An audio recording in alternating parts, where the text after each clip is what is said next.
नमस्कार, मी प्रज्ञावंत गायकवाड. आपण पाहत आहात बातम्या 24 तास. या ठिकाणी आपण मतिमंद शाळेवरती आलो, जिथं मुलाला अमानुष मारहाण करण्यात आली होती.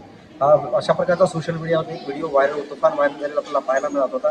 त्याच अनुषंगाने आपण बातम्या 24 तासच्या माध्यमातून देखील आढावा घेण्यासाठी आलेलो असताना श्री संत ज्ञानेश्वर मतिमंद शाळा या ठिकाणी टेंभुर्णी रोड अहमदपूर येथे असलेली ही शाळा, त्या ठिकाणी मुख्याध्यापक आहेत, त्याच्याशी आपण चर्चा करणार आहोत की नेमक्या कशा प्रकारे हा जो प्रसंग आहे ते घडलेला आहे ते जाणून घेणार आहोत. आपल्यासोबत आहेत या शाळेचे मुख्याध्यापक. हा प्रकार कशा प्रकारे घडला आणि कशा पद्धतीने याच्यावरती कारवाई चालू आहे ते जाणून घेऊ. काय सांगा? दोन विद्यार्थ्यांमध्ये झालेला वाद होता बुटाच्या कारणास्तव. तो शिक्षकाने वाद सोडवला आहे आणि दोघांना वेगळं केलेलं आहे. पण तो जो मोठा मुलगा होता तो हायपर आहे पहिलाच, आणि त्याला दुसऱ्याची वस्तू घेणं आवडतं, पण आपली वस्तू दुसऱ्याने घेतलेली त्याला जमत नाही. त्याच्यासाठी तो दुसऱ्या मुलाला मारत होता. सरांनी वाद सोडला आणि त्याला वर्गात घेऊन गेले. तरी पण तो हायपर झाला, बाकड्यावर लाथा मारायला, दुसऱ्या विद्यार्थ्याला लाथा लागल्यामुळं त्या शिक्षकानं एका सेवकाला बोलून घेतलं, त्याला वेगळं केलं शिपायला बोलून घेऊन, आणि त्याला आवरण्याचा प्रयत्न केला दोघांनी. त्याचा आवाज ऐकून बाजूच्या मॅडम, तो आणखी हायपर होत असल्यामुळं त्याला शांत करण्याचा प्रयत्न केला आणि बाजूच्या मॅडम म्हणून त्याला बाजूला करून बाहेर आणलं. आता या ठिकाणी मारहाण करण्यात आली आहे, पण याच्यावरती काहीतरी दुसरा उपाय काढून अशा प्रकारचे जे प्रतिबंधात्मक उपाय केले गेले पाहिजे.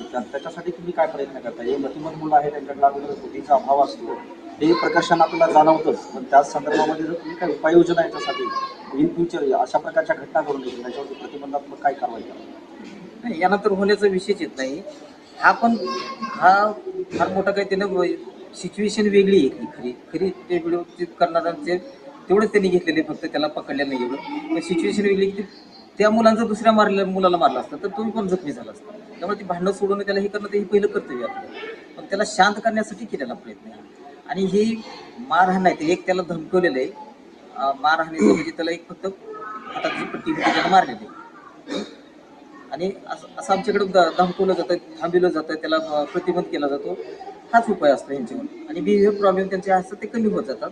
अशा पद्धतीने त्यांना गुढीने घेऊन करून सांगून समजवल्यानंतर पद्धत केली.